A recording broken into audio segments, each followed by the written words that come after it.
You know, it's funny. So far, my countdowns this year have mirrored the ones I did last year pretty closely. I mean, I've already done a Game of the Year list, a remake of a previous countdown, and a Danganronpa video, so what's next? How about another morality-themed list? This one's a bit simpler than last time, though. Here, I'm going over the most evil characters in games I've played. Just to clarify how I'll be ranking these characters, while I will be taking the amount of destruction they cause into account, intent and motive are the most important factors. So for instance, someone like Count Bleck wouldn't be ranked nearly as high as Angus Bumby. That's just an example, neither of those two will be on the list. Oh, Bumby's top 5 material, but I honestly doubt you want me censoring myself again. Also, I'm going to avoid characters that the player isn't given much information on, as that makes it harder to rank them morally. Finally, one per franchise, and let's get right into it.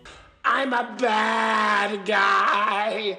Duh. Part of me can't believe I'm doing this, but here I go. Pizza Game is one of the most ridiculous games I've ever played. I mean, the whole thing is a dating simulator satirizing bad fan fiction. While there are a couple of characters to date in the game, the main one is the hotshot CEO, Mr. Arimnes. The dude's a total jerk to everyone around him, but that's not why he's on the list. He's on here because he's a serial killer. Seriously, the whole joke surrounding him is the fact he's a serial killer and no one else realizes it. Why does he do it? Just because. Yeah, they give him a backstory as to why he became so evil, but it literally makes no sense. I was originally considering putting Kurosuke from Zanki Zero or the Cyclops killer from AI The Somnium Files as the serial killer for this list, but there isn't much info on Kurosuke, and AI, while not justifying the Cyclops killer's actions, goes out of its way to make you understand why he's doing it. With Arimnes, he just kills people because he's a jerk, and I think that gives me justification to rank him higher than these actually serious villains.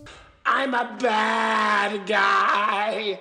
Duh. The kindergarten games are a pretty easy place to find evil characters. After all, this is a series where nearly every authority figure is willing to kill you, and most of your classmates aren't much better. A lot of you may assume I'm gonna pick the janitor, as he is the most openly violent of the bunch. However, I left him off the list because of the way he operates. Unlike some of the other characters, he doesn't actively seek out trouble. If you stay out of his way, he'll probably leave you alone. Well, unless you're another janitor.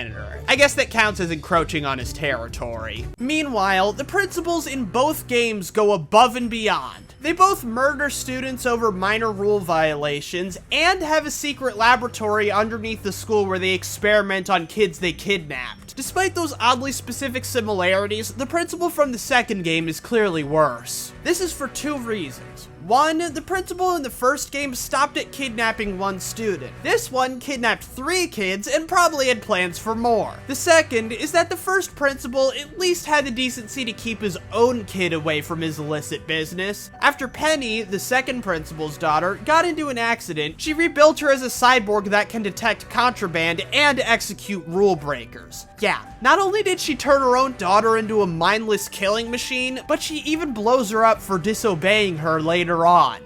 I'm a bad guy.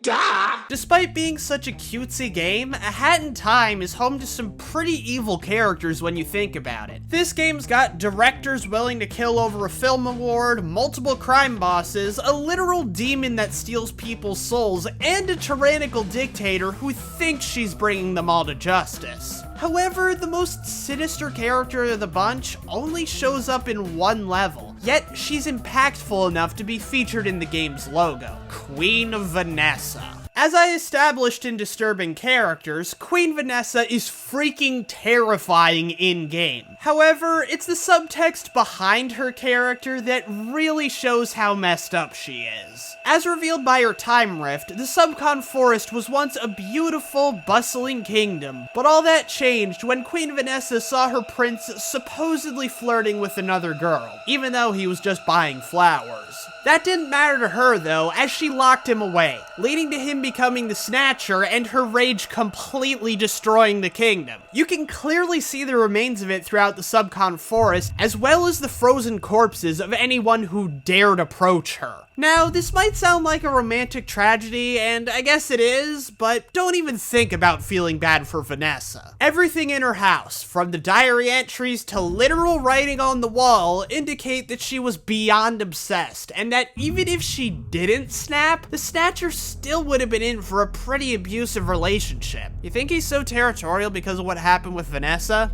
I'm a bad guy. Duh. The Inked Corporation is such a weird concept, combining goofy slapstick with clear parallels to real-world dictatorships. They invade an area, oppress its natives, and harvest their natural resources. Some of their other tactics involve incessant propaganda, election rigging, and just flat-out starting a cult. And within this organization, at the top of the food chain, we have Comrade Black. He's a despot who not only revels in the hell he puts Blob through, but barely seems to care about his own troops, experimenting on them and straight up murdering them for failing him. However, he's lower on the list because despite how controlling Inked can be, they're not nearly as murderous as you'd think. The closest we come to seeing them kill innocents on screen is when Comrade Black blows up a bunch of hostages at the end of the second game. And even then, Comrade Black himself has survived being blown up multiple times, so we don't even really know if those hostages died. So yeah, Comrade Black's pretty bad, but could have been a whole lot worse. I'm a bad guy. Duh. Katana Zero is a confusing game. You start off with almost no information at all, and by the time you figure out what's going on, there's still a lot of gaps in your knowledge, to the point where it's tough to tell who the true villains even are. One thing's for sure though, V is a freaking menace. There's only one thing that seems to interest this man: torture. His whole introduction to the game is when he sends you a video of him torturing your neighbors to death in some sort of sick attempt to impress you. Not only is it made pretty clear that this is a regular pastime of his, but he adds one special ingredient that really goes above and beyond. Before torturing his victims, he injects them with Chronos, a drug designed to mess with someone's perception of time to create the ideal super soldier. It's unclear how this works, but V makes it clear why he does it. When V injects people with Chronos while torturing them, it messes with their perception of time so much that even after they've died, from their perspective, they're still alive and still in unimaginable pain. If that's not sadistic, I don't know what is. I'm a bad guy. Duh. Next up is a religious dictator known for subjugating certain groups of people. Actually, no. It's two of them. Joseph Bertrand III and Zachary Hale Comstock. Starting with Comstock, he was originally known as Booker DeWitt before participating in the Wounded Knee Massacre. He was overcome with guilt, but after being baptized, he justified it to himself by becoming both deeply religious and insanely racist. Afterward, some of his actions include building a floating city in the sky, stealing Elizabeth and attempting to brainwash her in order to keep his empire going, murdering his top scientists and his wife to keep Elizabeth's true nature a secret, and continuing to subjugate all the minorities in Colombia. As for Bertrand, he started off as a deeply religious man, and due to his status as a conduit, he saw himself as the one fated to kill the beast, saving the world in the process. So he sets off a race sphere, sacrificing a bunch of innocent people to give himself powers. But it didn't give him the result he expected. Instead, it gave him the ability to transform into a giant, uncontrollable monster. Understandably horrified by this, it led him to believe that conduits were a scourge on the planet that needed to be eliminated. And in order to complete that goal, he started mutating potential conduits around New Marais and setting them loose on the town, convincing the townspeople to let his militia take over and subjugate any suspected conduits. But that's not all. He was also planning to ship forced conduits across the world to be used as weapons. So yeah, that's like war crimes, brainwashing, and slavery all in one action. And what's his reason for this? Simply to make the world as scared of conduits as he is. It's tough to decide which of these guys is worse. Both are monsters, in Bertrand's case literally, and I think they even out. Bertrand caused more destruction than Comstock and would have caused even more if he had succeeded, but he also had a much more sympathetic motivation than Comstock, so I could go either way. I'm a bad guy. Duh. Horace is a game that doesn't have a clear villain for most of the story. After all, the threat of a robot uprising is enough to worry about. That is, until 3/4 of the way through the game when the Man in Black shows up. His goal is simple: destroy every robot on Earth. Which might not sound terrible at first, but you have to keep in mind that all the robots in Horace are sentient beings with free will. In fact, that's the exact reason the Man in Black wants them dead. He believes that they should be unquestioning slaves to humanity, and anything else would upset the natural order of things. Now, while this is horrible, you could argue it's understandable. After all, humanity had to go into hiding for a while once the robots started attacking them. He might even feel guilty because he's the one who bankrolled the creation of robots as war machines in the first place. That is, until he realized he specifically waits until after all the robots have been pacified to put his plan into action. And to top it all off, he massacres a bunch of scientists and attempts to kill his entire extended family in order to cover his tracks, going so far as to shoot his own brother to death with no hesitation. I'm a bad guy.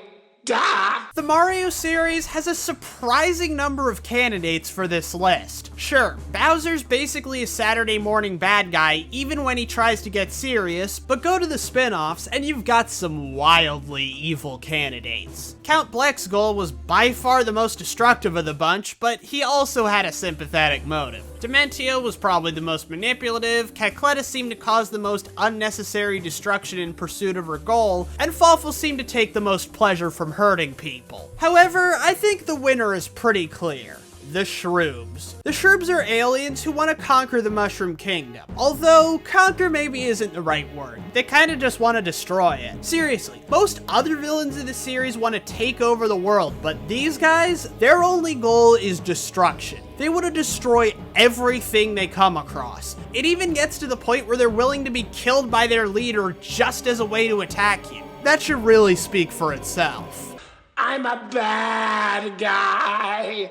Duh. Beholder 2 is a game where you rise through the ranks of a brutal totalitarian government. So it would stand to reason that the man in charge of this regime was the most evil, right? Well, yes and no. You see, despite all the propaganda, the wise leader isn't actually in charge. The country is actually run by a group of 5 called the Inner Circle. And after trying to decide which of them was the worst, I thought, screw it, I'll put them all on the list. Let's go through them in order. Caleb Redgrave is the father of the main character, Evan. He honestly gets a pass from me. It's clear he always had good intentions for his country. Even though he helped build a mind control device, he made sure none of his insane co-conspirators could use it, and added in the protocol that would ultimately tear down the ministry. Just for reference, the game's intro shows him falling out the top window of a 37-story building. Then there's Pete Ferguson. It's hard to find someone more corrupt and hedonistic than this guy. It's to the point where he'll let his parties get so out of control that people literally die at them, and he'll cheer on terrorist attacks because he'll make money from the repairs. Then there's Albert DeSalvo. You may remember him from my disturbing characters list. He was on there mostly because of his secret torture basement and Iron Maiden full of dead children. Next is Isaac Weinberg, who spends the entire game filling vacant job posts with clones of Carl Stein, the ideal worker. He psychologically tortures the original Carl in the process, and if given control of Heimdall, he takes his vision to its logical conclusion and replaces all of humanity with Carl clones. Finally, we have George Hemnitz. He's actually a mole from Berea, and if given access to Heimdall, he puts an end to the brutal war against his home country by killing everyone in the country he's presiding over. So yeah, you can see why I couldn't decide. They say absolute power corrupts absolutely, but I doubt most of these guys would be much better if they didn't have so much power. Except Caleb, he was clearly a victim of the system. I'm a bad guy. Duh! Who could number 1 be? It's almost as if there's an obvious choice that's been suspiciously absent from the rest of this countdown. In a series like Danganronpa, where there are murders every 5 minutes, there would be plenty of contenders for this list, right? Wrong! There is only one correct answer, and anyone familiar with the series already knows who it is. Junko Enoshima. Let's start with what she's most known for, the killing games. Across the franchise, Junko's masterminded 3 separate games where she's forced a bunch of high schoolers to kill each other. All 3 of these games were in service of the tragedy, or as it's also called, the biggest, most awful, most tragic event in all of human history. Basically, an apocalyptic worldwide spread of murder. No, I don't mean a genocide. That would imply a group being targeted by another group. This was all of humanity killing each other for the sake of killing. While some other people are to blame for making things easy for her, ultimately, Junko's the one behind the entire tragedy. And it's not like the tragedy was an unintended consequence of something else she did. Kickstarting the apocalypse was her entire goal. Why? One simple reason: despair. Junko's entire existence revolves around despair. She's constantly bored by everything around her, and the only way she can feel any joy in life is by making others miserable. While the tragedy was awful for everyone else, it was an absolute paradise for her. She's such a black hole of a person that she's able to corrupt anyone she's around for an extended period of time. I'm not talking about the animation technique she stole from Meteor Eye, although I think it is pretty telling that she was able to figure out how to manipulate them so fast. Seriously, it took him years to come up with those techniques, and she figured out how to reverse them within a matter of days. I'm talking about how she's able to drive people insane simply by being around them for extended periods of time. Notable examples include Monica Toa, who spent all of Ultra Despair Girls trying to continue Junko's legacy, and her own sister Mukuro, who she kills for the sake of watching her die. So, it's pretty clear why she's number 1. Right? She causes as much destruction as humanly possible for no other reason than the fact that watching everyone suffer brings her an indescribable amount of joy. I am Dafawfulizer, and it sure is weird that despite talking about Danganronpa so much, I haven't made an entry about the series' main villain up until now. Oh, and if you're getting sick of Danganronpa, don't worry. The next countdown will have nothing to do with the series. Bye!